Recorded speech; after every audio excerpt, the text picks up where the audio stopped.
प्रिय विद्यार्थियों, वंदे मातरम। मैं विनोद प्रताप सिंह भाटिया आश्रम ऑनलाइन क्लास में आपका स्वागत करता हूं। आज हम एक महत्वपूर्ण वाद पर चर्चा करने जा रहे हैं और वो वाद है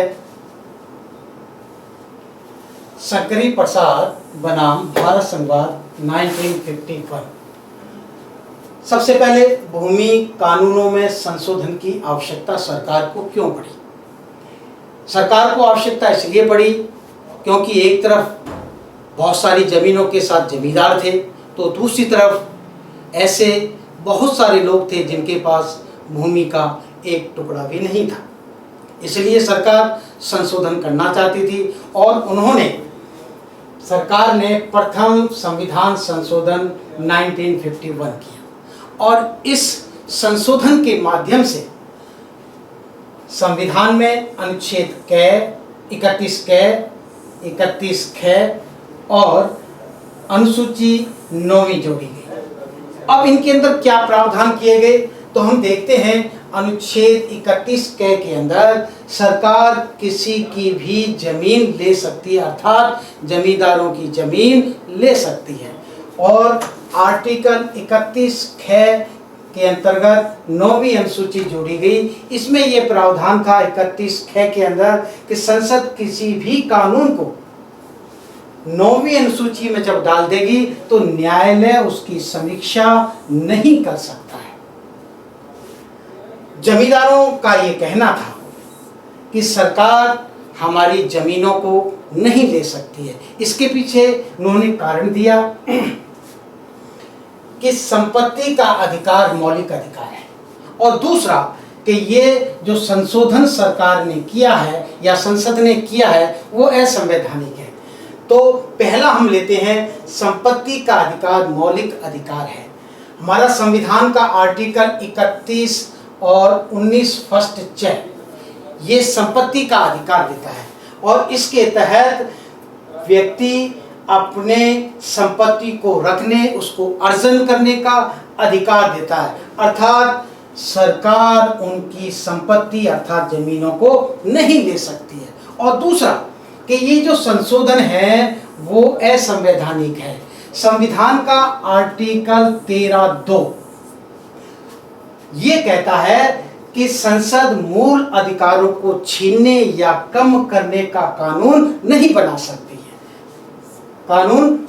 सकती है, अर्थात संसद यदि ऐसा कोई कानून बनाती है तो वो असंवैधानिक होगा।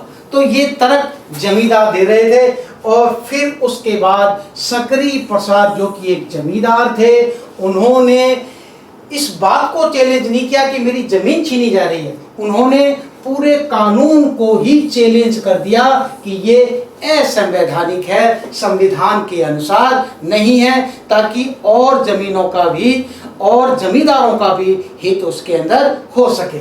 और उन्होंने पटना उच्च न्यायालय के अंदर पूरे संविधान संशोधन को ही चैलेंज कर दिया और कहा कि ये असंवैधानिक है। और न्यायालय ने अपना निर्णय जो है पटना में ये दिया कि ये संविधान संशोधन असंवैधानिक है। सरकार जमींदारों की जमीन को नहीं छीन सकती है। संसद मूल अधिकारों को छीनने या कम करने का कानून नहीं बना सकती है। जमींदारों के हक में पटना हाई कोर्ट ने ये निर्णय दिया। इसी के साथ और राज्यों के उच्च न्यायालय जैसा कि इलाहाबाद उच्च न्यायालय, नागपुर उच्च न्यायालय के अंदर इससे संबंधित केस चल रहे थे और उनका डिसीजन इसके बिल्कुल अपोजिट आया। उन्होंने जो निर्णय दिया वो संविधान संशोधन के पक्ष में, अर्थात जमींदारों के विरोध के अंदर उन्होंने अपना फैसला दिया। अब अलग अलग हाई कोर्ट अलग अलग फैसला दे रहे हैं तो स्वाभाविक है कि ये मामला सुप्रीम कोर्ट में जाएगा और ये मामला सुप्रीम कोर्ट में गया। और इस मामले के तहत हीरालाल जी कानिया की अध्यक्षता में 5 जजों की पीठ बनाई गई थी। संवैधानिक जो पीठ होती है कम से कम 5 जजों की पीठ होती है और ये 5 जजों की पीठ बनाई। और सुप्रीम कोर्ट ने अपने निर्णय में क्या कहा?